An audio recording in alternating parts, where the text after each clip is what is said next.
Salut les volants et amis des quadrupèdes, je me présente, Charles de l'atelier Repair.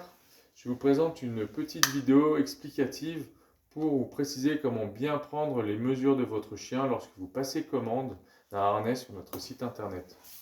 Au préalable, vous aurez téléchargé cette fiche de renseignement qui permettra de nous communiquer toutes les mesures effectuées afin que l'on puisse procéder à la fabrication. Il y a deux choses importantes à voir. C'est de bien définir où se trouvent tous les points d'ancrage de référence afin d'effectuer toutes les mesures que vous allez retrouver de A à G sur la fiche de renseignement. Autre chose, lorsque vous prenez ces mesures, il est important de bien écraser le poil, si votre chien en a beaucoup, pour être sûr d'avoir la morphologie de votre animal. Donc on va voir ensemble tous les points pour être sûr, et ensuite on va prendre chaque mesure. Donc vous allez retrouver au niveau du dos du chien, donc le premier point qui est le garrot. Ensuite on a le dos. Vous allez voir que les points qui sont situés en dessous sont vraiment dans un axe vertical. On va retrouver ici l'épaule, on va retrouver ici le haut de la hanche, on va avoir le thorax, le flanc. Autres points qui vont être importants lors des mesures, ça va être le coude au genou. Pourquoi? Parce que sur certains chiens, les genoux peuvent avancer. Il est important de connaître en fait la forme qui se retrouve ici. Donc lorsque vous prenez les mesures, faites bien attention que votre chien soit bien droit et bien debout.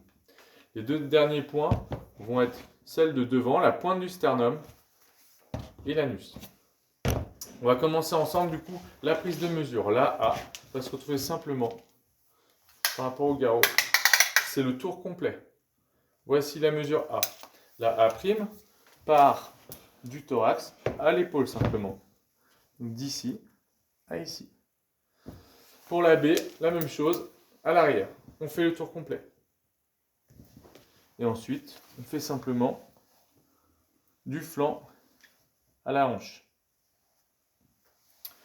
La C, c'est la mesure entre le flanc et le thorax.